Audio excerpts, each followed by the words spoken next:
Halo, selamat datang di channel YouTube kami, NPK Mutiara TV. Di channel ini, Anda akan mendapatkan informasi dan edukasi seputar pertanian, khususnya nutrisi tanaman. Tonton video-video kami, jangan lupa like video kami, subscribe, dan pentung tanda loncengnya untuk terus mendapat update dari kami.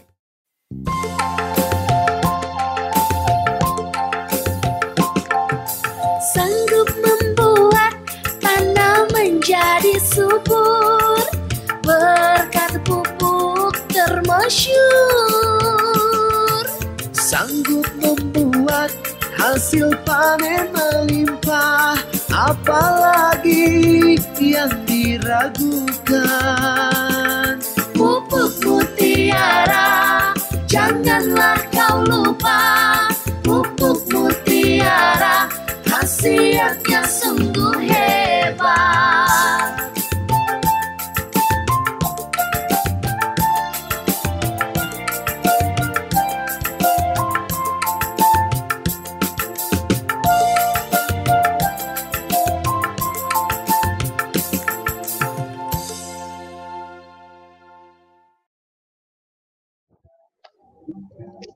Gimana harga kentang, Kang Haji? Stabil di 10 sekarang, 10-11 ribu yang bagus ya 9 ribuan. Kentang sekarang lagi bagus harganya. Oke, Kang Yayan, mungkin kita acara temu tani ini kita buka ya untuk menghemat waktu, Kang Haji. Assalamualaikum warahmatullahi wabarakatuh. Halo sahabat Mutiara, selamat siang. Salam sejahtera bagi kita semua. Salam Mutiara. Temu tani online kali ini sangat spesial karena saya akan live bersama skuad Mutiara yang biasanya dengan Kang Garis. Kali ini saya ditemani oleh Kang Yayan yang lagi menyambangi kantor bos benih kentang di Pangalengan, yaitu PD Hikmah Farm.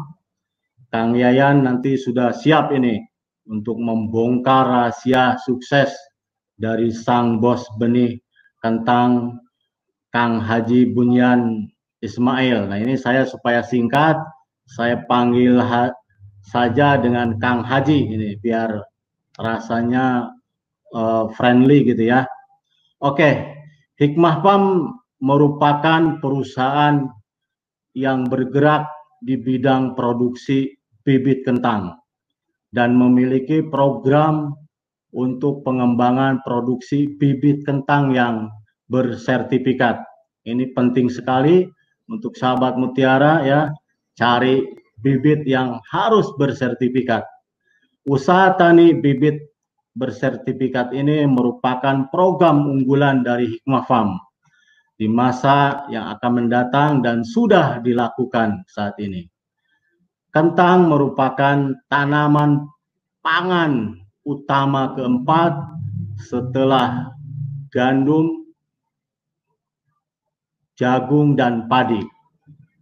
Nah, produksi kentang di Indonesia telah mengalami perkembangan yang pesat dan menjadikan Indonesia sebagai penghasil kentang terbesar di Asia Tenggara khususnya. Ini ada potensi yang harus bisa dikembangkan oleh para petani di Indonesia. Karena itu saya bilang bahwa temu tani online kali ini sangat spesial dan menarik ini. Sahabat Mutiara juga bisa ikut membongkar rahasianya Kang Haji dengan bertanya di kolom komentar Facebook dan YouTube kami. Nah, agar kami terus termotivasi untuk membuat temu tani online atau video podcast edukasi di channel YouTube NPK Mutiara TV. Saya mohon sahabat Mutiara berkenan membagikan video ini sebanyak-banyaknya di media sosial Anda. Dan jika sahabat Mutiara ada ide atau ingin tahu topik-topik tertentu, silahkan tulis juga di kolom komentar. Sambil menunggu terhubung dengan Kang Yayan dan Kang Haji, sahabat Mutiara, yuk kita like video ini sekarang. Untuk menonton di YouTube, klik tombol subscribe dan pentung tanda lonceng merahnya. Jangan lupa juga untuk follow Instagram kami Merauke Tetap Jaya, like Facebook kami Merauke Tetap Jaya, kunjungi website npkmutiara.com untuk membaca artikel kami seputar pertanian dan nutrisi tanaman. Dan bergabung juga dengan grup Telegram kami, yaitu komunitas NPK Mutiara, untuk konsultasi langsung dengan para agronomis kami. Nah, sekarang sudah terhubung dengan Kang Yayan di Pengalengan. Terima kasih Pak Ermain. Assalamualaikum warahmatullahi wabarakatuh. Sahabat Mutiara dimanapun Anda berada, salam sejahtera untuk kita semua. Semoga kita semua senantiasa diberi kesehatan di tengah pandemi yang sedang melanda sekarang ini. Sebelumnya, perkenalkan, saya Yayan Wiyandiana, manajer area PT Merauke Tetap Jaya, wilayah Priangan Timur, Jawa Barat. Bersama saya hari ini hadir juga Kang Insinyur Haji Bunyan Ismail MSc. Beliau di PD Hikmah Farm ini sebagai manajer produksi. Halo Kang, selamat siang. Salam Mutiara. Salam Mutiara. Kang. Apa kabar Kang? Alhamdulillah. Sahabat Mutiara dimanapun Anda berada, perlu diketahui Kang Haji Bunyan ini merupakan petani muda yang terbilang sukses, terutama di pembibitan tanaman kentang. Ya, dengan tangan dinginnya terbukti kualitas benih kentang yang dihasilkan di Hikmah Farm ini kualitasnya baik dan bisa diterima oleh petani-petani sekitar sini.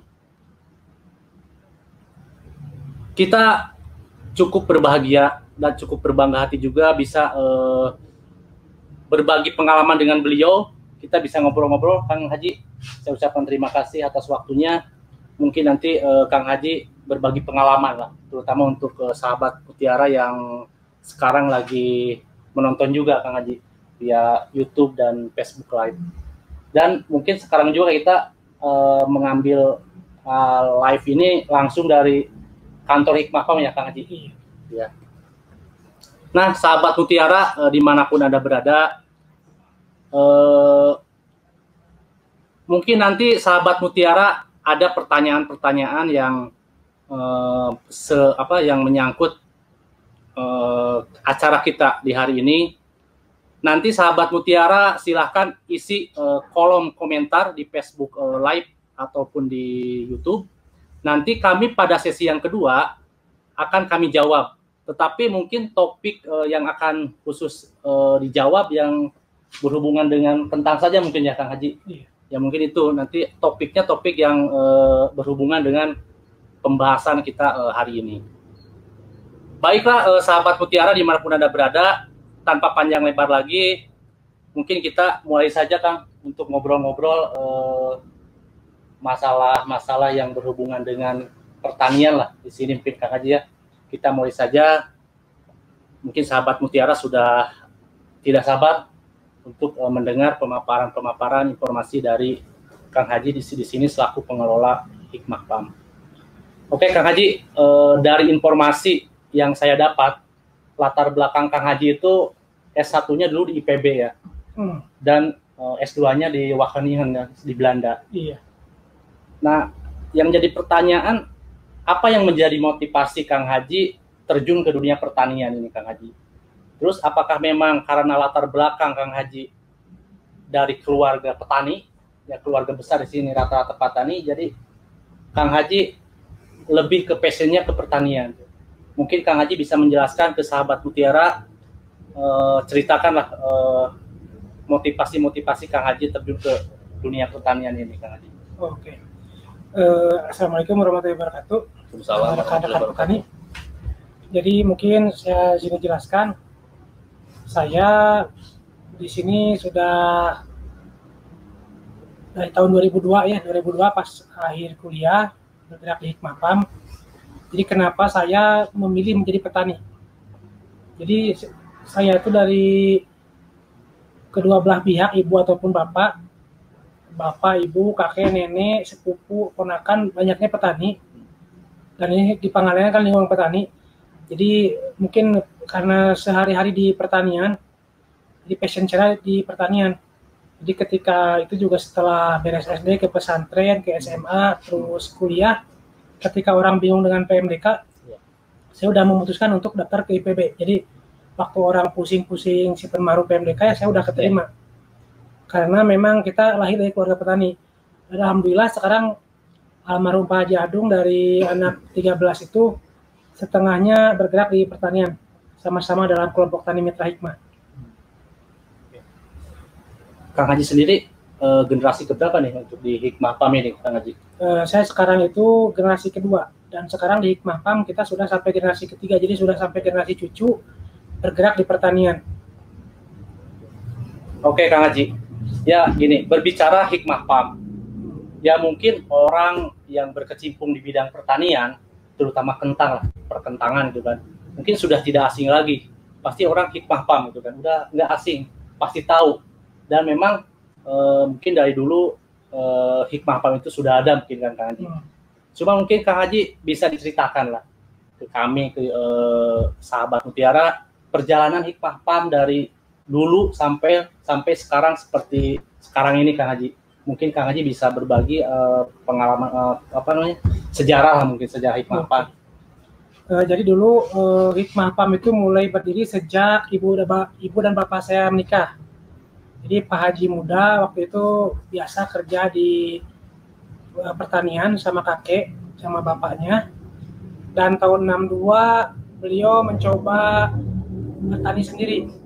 Pak Haji Adung bertani sendiri, lagi masa mudanya mungkin usia belasan tahun. Pertama nanam itu kentang Kesmarita, cuma beberapa kilogram, lahannya juga berapa ratus meter gitu ya. Panen langsung hasilnya tuh semua dibenihkan jadi berapa kintal, ditanam lagi. Pas kebetulan panen yang kedua ini bulan Syawal, jadi Lebaran hari kedua, hari ketiga panen, ada kunjungan keluarga dari Banjaran, dari bawah ya, keluarga, dan salah satunya itu adalah Ibu Haji, ya ibu saya. Kebetulan waktu itu Pak Haji udah mungkin sampel tanamannya bagus, jadi pas panen itu keluarga diajak panen ke kebun, diajak lihat kebun pas panen gitu. Nah ternyata panennya bagus, jadi mungkin Pak Haji berupaya untuk mengesankan keluarganya dari Banjaran. Dan Pak Haji juga sebetulnya ada rasa gitu ya, sama Bu Haji. Jadi kebetulan pas waktu itu panennya bagus, Pak Haji kalau orang bilang sekarang menyatakan gitu ya, menyatakan ke Bu Haji niatnya pengen punya istri gitu. Alhamdulillah Bu Haji menerima. Jadi nggak lama dari situ, dari panen kentang itu Pak Haji dan Bu Haji menikah tahun 63-an. Dan dari itu beliau almarhum dan Ibu Haji mulai bersama-sama ngembangin Hikmah Farm dari nol, dari bukan warisan ya. Jadi berusaha bangkit dari kekuatan sendiri sampai sekarang mungkin udah tahun ke-60, udah punya anak 14, yang ada 13 orang dan setengahnya bergerak di pertanian. Lumayan cukup lama ya Kang Haji, sekitar tahun 60-an berdiri Hikmah Farm ini ya. Ya sekitar berapa tahun sekarang? 60 tahunan ya, luar biasa Kang Haji. Nah, Hikmah Farm itu identik dengan kentang sebetulnya ya, benih kentang. Cuman sebenarnya di sini selain kentang, tanaman yang ditanam di sini apa saja Kang Haji? Ya, sebagai rotasi untuk kentangnya gitu. Jadi kita selain kentang, dulu kan kita tuh kentang itu fokus untuk pembenihan. Dari tahun 90-an kita satu-satunya perusahaan swasta yang membuat G0 sebelum ada BPI Kentang Pangalengan. Jadi kita karena dari awal paling duluan bikin G0, kita bikin benih kentang. Ke sini ada bantuan dari JIKA, kan dari Dinas Pertanian bikin BBI Kentang Pangalengan, kita bersama-sama dengan BBI Kentang Pangalengan serta BBU Kentang waktu itu kita mengembangkan benih kentang. Karena benih kentang itu cuma bisa ditanam maksimal setahun sekali, jadi ada rotasinya. Rotasinya itu tanaman selain kentang, kita nanam wortel, kubis, dan jagung manis. Jadi nanti bisa diselang-seling gitu, tanamannya ganti-ganti. Terus kita juga nanam tanaman keras seperti kopi dan teh dengan naungan pohon eukaliptus. Jadi kita tanami pohon-pohonan keras itu, tanaman keras itu di lahan-lahan miring, sekitar mata air serta pinggiran-pinggiran sungai serta di pinggiran-pinggiran blok kebun. Ini tehnya kita jual sepucuk. Kalau kopinya kita melalui salah satu perusahaan CP Prinsa Agrolestari, kita juga ekspor kopinya nih, seperti kopi yang di depan ini, diekspor ke seluruh dunia. Luar biasa, dalam bentuk green bean. Luar biasa. Terus untuk luasan sendiri yang dikelola gitu Kang Haji, ya, luasan area lah di Hikmah Farm ini sebenarnya berapa ratus hektar sih Kang Haji sebenarnya? Iya. Dari mulai ya mungkin kentangnya berapa, terus tanaman-tanaman rotasi lainnya berapa gitu. Jadi kita Hikmah Farm itu kan kelompok tani, keluarga besar Hikmah Farm, keluarga besar Pak Haji Adung, Pak Haji Sapeni almarhum. Kita kakak adik, sepupu, ponakan, paman ngelola kebun bersama-sama dengan luas totalnya itu mungkin dalam kelompok tani itu ada sekitar 125 hektar untuk tanaman sayuran dan sekitar 70 hektaran lebih tanaman keras. Tadi yang saya bilang teh dan kopi itu. Adapun itunya tanamannya mungkin 125 hektar itu luas tanahnya, dan setahun bisa ketanam sekitar 2,5 kali, jadi 2 musim pertama, musim ke-1, musim kedua pas hujan, sama setengah musim pas kemarau, jadi setengahnya yang ketanami pas kemarau karena lahan irigasi terbatas dengan air. Oke, lumayan luas ya Kang Haji, sekitar 200 hektaran lebih lah mungkin ya. Iya. 200 hektaran lebih. Yes, lumayan luas. Dan selanjutnya Kang Haji, gini, mungkin kalau kita membangun suatu perusahaan ya, contoh ini Hikmah Farm aja ini. Hikmah Farm itu mungkin dari awal sampai bisa sebesar sekarang ini, mungkin ada tantangan-tantangan yang pernah dihadapi Kang Haji selama mengelola perusahaan ini Kang Haji. Bisa bagi kami lah pengalaman-pengalaman atau tantangan yang terjadi selama mengelola Hikmah Farm ini apa saja Kang Haji? Oke. Jadi mungkin pas di awal pembentukan perusahaan zaman itu ya Bapak saya sama Ibu Haji, tantangan pertamanya biasa klasik. Jadi model bisnis pas pertama mulai itu terkendala dengan permodalan.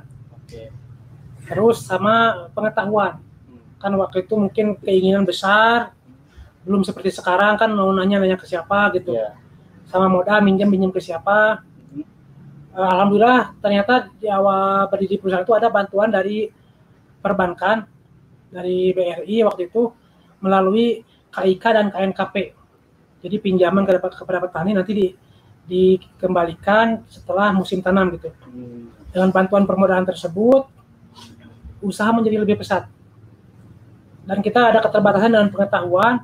Alhamdulillah waktu itu kita banyak mendapatkan bantuan dari dosen, dari perguruan tinggi, terus dari Dinas Pertanian, terus dari PPA setempat, sama dari rekan-rekan formulator pestisida sama pupuk. Jadi kan banyak kunjungan ke sini, kita banyak tanya-tanya, mereka banyak menjelaskan. Alhamdulillah dengan berjalannya waktu pengetahuan kita menjadi lebih banyak dan usaha kita menjadi lebih besar. Adapun ke sini seiring berjalannya waktu ada yang dinamakan product life cycle ya. Jadi mungkin pada waktu itu kita asal bisa nanam bisa ngejual gampang. Jadi semakin sini kan makin banyak yang nanam, pasar juga makin banyak. Jadi kita pilihan produknya apa? Jadi kita di awal banyak sayuran, ke sini benih, terus kita juga sempat menyuplai untuk kentang industri dari tahun 89 sampai 2003 untuk ke keripik kentang. Tahun 90 ke sini kita lebih fokus ke perbenihan kentang. Adapun waktu itu perbenihan kentang dengan bantuan dari proyek JIKA dari Jepang dan Dinas Pertanian, kita jadi lebih lebih mahir lagi, lebih maju lagi dalam perbenihan kentang.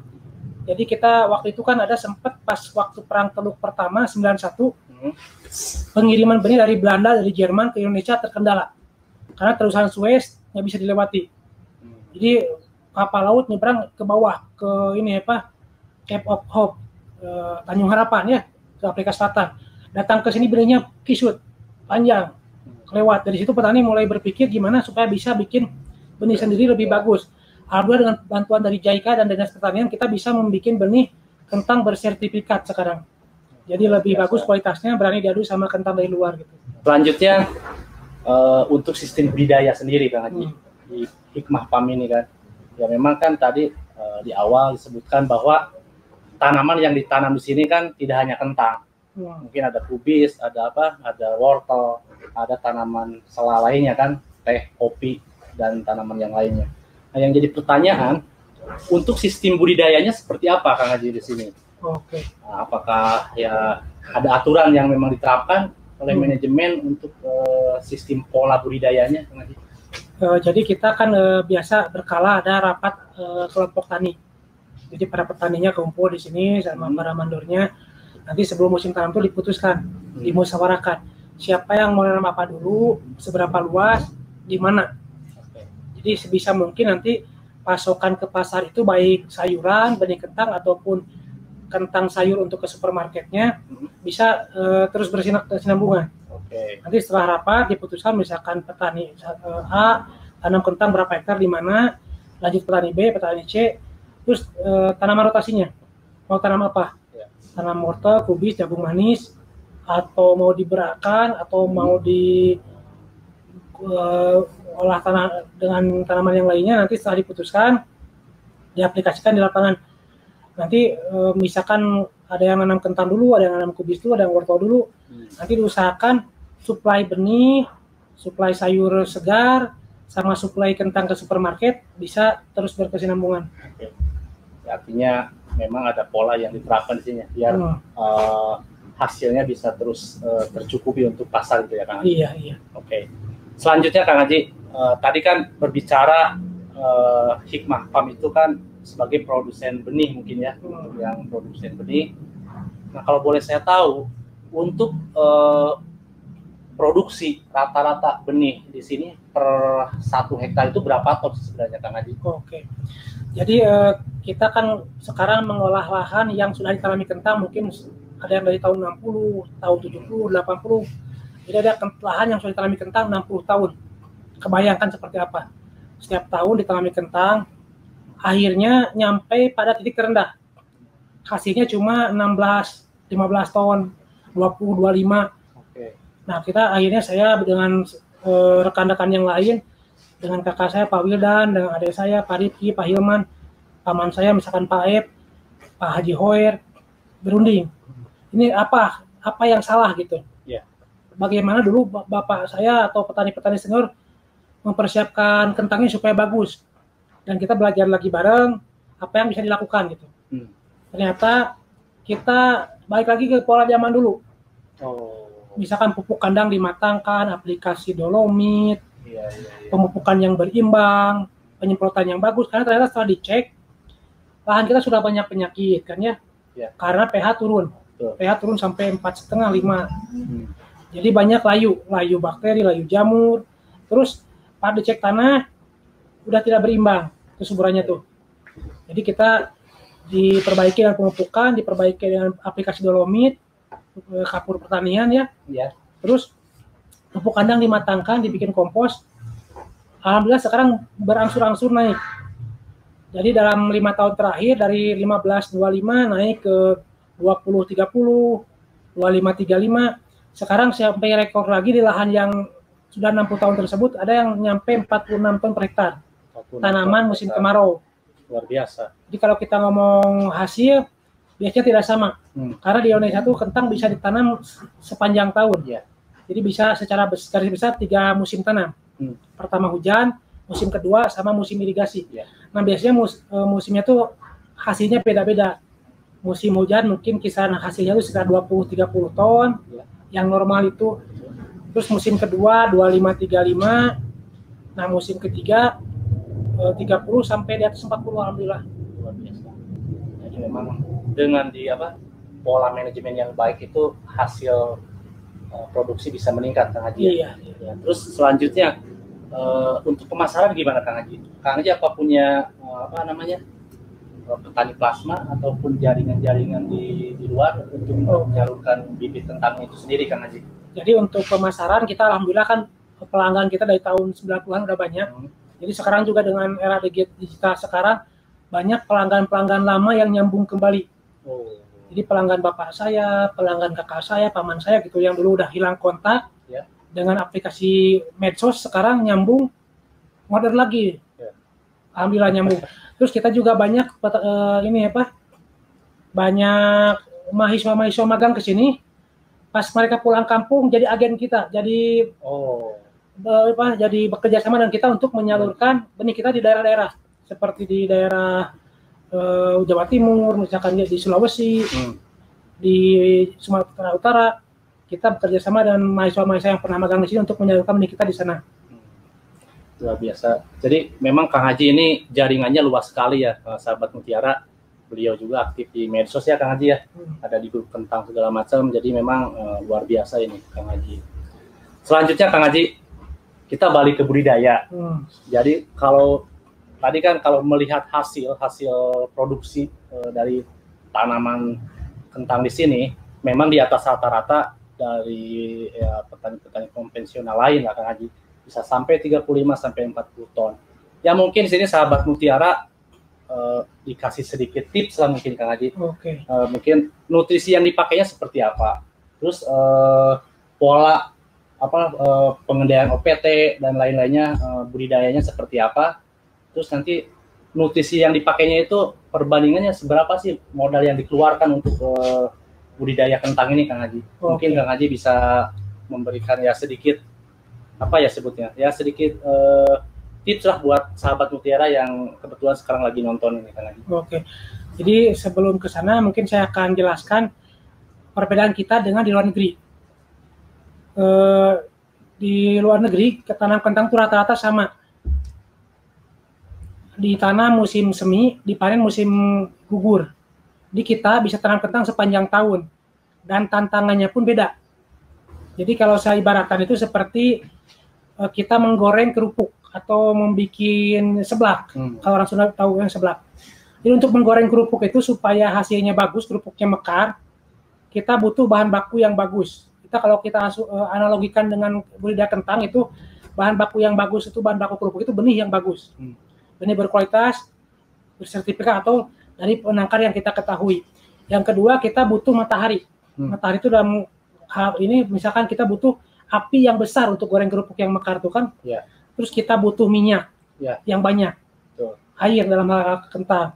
Terus kita butuh wajan. Wajan itu tanaman yang tubuhnya cukup besar, kokoh, vigor. Nah, gimana misalkan kita supaya kerupuknya mekar, kerupuknya bagus, wajannya gede, minyaknya cukup, apinya besar. Jadi kita kalau kita bandingkan ke kentang, supaya kentang bagus itu seperti apa? Benih bagus, terus pencahayaan matahari cukup air, cukup nutrisi, banyak kerupuknya ya. Nah kalau musim pertama itu masalahnya itu kita ada keterbatasan di sinar matahari, jadi apinya kecil. Dipaksain gimana pun nanti nggak bisa mekar, apalagi misalkan kita kasih kerupuk banyak, airnya udah berlebih, minyaknya banyak, kerupuknya banyak, digoreng, bantat, jadi seblak. Terus kalau misalkan musim kedua kita itu hampir air sudah mulai berkurang, tidak berlebih, biasanya kan hujan udah mulai kurang, matahari sudah cukup, itu bagus-bagusnya kita nyemprot. Nanti kalau bagus nyemprot umurnya panjang, produksinya lebih bagus. Nah musim ketiga kita misalkan itu yang terbatas itu air, minyaknya kan kalau bikin kerupuk, jadi banyakin air sama nutrisi, jadi kerupuknya bisa dikasih banyak kan biar mekar gitu. Jadi apinya udah banyak, dari pencahayaannya pol. Makanya hasil panen pun berbeda antara musim pertama, kedua, dan musim ketiga. Dan pemupukannya akan berbeda pula. Jadi jangan dipaksakan musim pertama dan pemupukan banyak. Nanti malah mengundang masalah. Kayak kita makan banyak, kalau olahraga diabetes kan, asam urat. Tanaman juga sama. Banyak masalah ya. kurang matahari, terus terlalu banyak air, dikasih banyak nutrisi, nanti yang kejadian tuh nanti busuk batang, banyak layu, hama Phytophthora. Jadi pada musim pertama kurangi asupan nitrogen, perbanyak fosfat, sama kalium, sama boron kalau ada ya dari mikro. Musim kedua bisa berimbang, naik nitrogen sedikit. Musim kemarau itu nitrogennya diperbanyak karena susah mekar. Susah mekar ini tanamannya karena kekurangan air dan nitrogen yang cukup, bisa lebih mekar. Terus komposisi pupuknya biasa kita pakai misalkan NPK 16-16 di dasar itu sekitar 6 sampai 8 kintal. Terus TSP sekitar 2 sampai 4 kintal. Terus kalau ada ini kalsium nitrat, kalau dari Merauke mungkin karate boron ya. Karate boron yang kuning sekitar 2 kintalan pupuk dasarnya itu. Jadi totalnya mungkin sekitar 1 ton sampai 1 ton 200 pupuk dasar. Nanti untuk pupuk susulan kita bisa untuk misalkan produksinya pengen banyak umbi kecil. Dikasih misalkan yang P dan K-nya tinggi. Mungkin dalam hal dari perusahaan MTJ ada profesional ya. 9-25-25 9 nitrogen, 25-25 P dan K. Tapi misalkan N-nya kurang, bisa ditambah dengan karate boron. Misalkan karate boron 1, profesional 2, tambah lagi kalau misalkan untuk pengumbian dibutuhkan banyak kalium. Bisa dikasih kalium sulfat, dari itu apa? Kita ada subur kali ya. Subur kali, kalau misalkan butuh kualitas bagus untuk keripik atau olahan, kalau tidak butuh kualitas gorengan yang bagus, bisa pakai KKB, kaun kali boron ya. Itunya perbandingannya mungkin 1 karate boroni, mungkin 2 sampai 3 profesional, 1 KKB untuk pengumbian. Terus untuk ini kadang kalau ada gangguan di akar, baik itu berupa genangan air atau kurang irigasi atau serangan hama penyakit seperti nematoda, kadang tanaman jadi stres, kekurangan nutrisi. Bisa dikoreksi dengan nutrisi foliar, NPK foliar. Cuma dengan penggunaan NPK foliar itu kita harus hati-hati. Kenapa? Karena kalau NPK biasa, misalkan atau pupuk biasa taburi tanah, nanti akar itu bakal ngambil sekebutuhannya dia. Misalkan kurang P, ngambil P, kurang K, ngambil K, sesuai fase pertumbuhan. Kalau foliar, itu kalau diibaratkan manusia itu seperti infusan. Apapun yang dimasukkan ke infusan bakal diserap karena masuk ke darah. Apapun yang disemprotkan nempel di daun, di batang bakal diserap. Kenapa? Karena nempel. Bakal keserap apalagi kekurangan air. Jadi kita mesti hati-hati dalam memilih NPK yang mana yang dipakai. Di sini kami biasanya untuk awal tanam karena dibutuhkan banyak P, digunakan NPK dengan kandungan P tinggi. Misalkan kalau mau pakai profit yang merah, P-nya tinggi. Terus di fase berikutnya awal vegetatif kita menggunakan NPK dengan kandungan yang hampir sama. Bisa kita oplos misalkan profit maxi sama profit hijau. Dicampurin. 1:1 atau maxi 2, hijau 1. Terus fase berikutnya, fase pengumbian, kemudian bakal dibutuhkan lagi P yang tinggi. Balik lagi ke profit yang merah. Berikutnya pengisian P dan K. Bisa pakai profit maxi. Terus bisa berikutnya pakai profit orange yang K-nya tinggi. Di akhir balik lagi ke profit maxi. Biar umbinya keras tapi tetap ngisi. Terus selama pengisian itu dibutuhkan juga magnesium. Kenapa? Magnesium itu sebagai pembentuk zat hijau daun, klorofil ya. Nanti kalau kekurangan magnesium, tanamannya kurang hijau tua. Nah ini dibutuhkan apalagi pada musim kemarau. Bukan kemarau, musim hujan. Musim hujan kan penyiraman kurang. Jadi kalau hijaunya lebih tua, lebih nyerap sinar matahari, lebih efisien. Setuju. Terus ini kalsium dibutuhkan untuk mengokohkan dinding sel. Di tanamannya nanti nggak mudah rebah, nggak mudah kena busuk batang. Adapun sulfur nanti dibutuhkan untuk kepekatan rasa. Nah kalau di bawang kerasa banget. Tanaman bawang misalkan yang butuh menyengat ya. Sulfur itu dibutuhkan. Betul. Mungkin kalau pupuk dari kami yang subur itu kan, yang subur kali itu ya. Iya. Subur kali. Oke. Nah itu sahabat Mutiara, memang Kang Haji Bunyan ini untuk pola pemupukannya, nutrisi yang dipakainya sangat lengkap sekali. Ya, mulai dari untuk pondasi di bawah, terus untuk foliarnya itu sangat lengkap sekali. Nah, mungkin Kang Haji ini PD Hikmah ini ya, Hikmah PAM ini kan dengan Merauke Tetap Jaya itu sudah lama ya, kita bermitra sudah lama. Jadi produk-produk kami pun mungkin sebagian ada yang dipakai untuk di tanaman kentang Kang Haji di sini.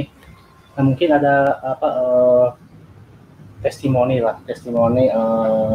bermitra dengan kami. Terus sejak kapan sih sebenarnya Hikmah PAM ini bermitra dengan PT Merauke Tetap Jaya? Oke. Jadi alhamdulillah kita sama MTJ itu bermitra sudah mungkin dari tahun 90-an. Jadi pada waktu itu Pak Haji Wildan, kakak saya yang megang Hikmah, kita udah bermitra sama PT Merauke tahun 90 sampai ke sini. Dari awalnya itu kita banyak pakai ini nutrisi buat abemik, buat produksi di greenhouse, buat produksi benih kentang G0. Jadi kita pakai kalsium nitrat, multi-KP, KNO3 sama magnesium sulfat, terus FeDTA, FeDHA ya. Ke sini kita pakai juga NPK Mutiara, profesional, misalkan terus KT boron, kali boron.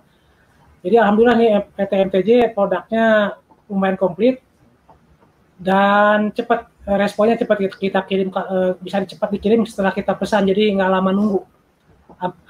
Hampir selalu barangnya ready. Oke, terima kasih Kang Haji.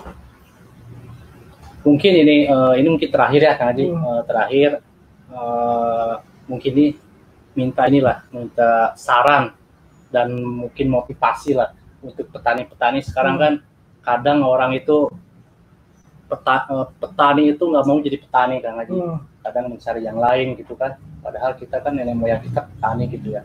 Ya mungkin ada saran atau motivasi lah untuk para sahabat Mutiara yang masih muda-muda, yang lagi sekarang mungkin semangat untuk bertani. Mungkin Kang Haji ngasih tips motivasi untuk beliau-beliau Kang Haji. Oke. Jadi ini saya ada beberapa saran kepada para petani muda, para petani milenial ya.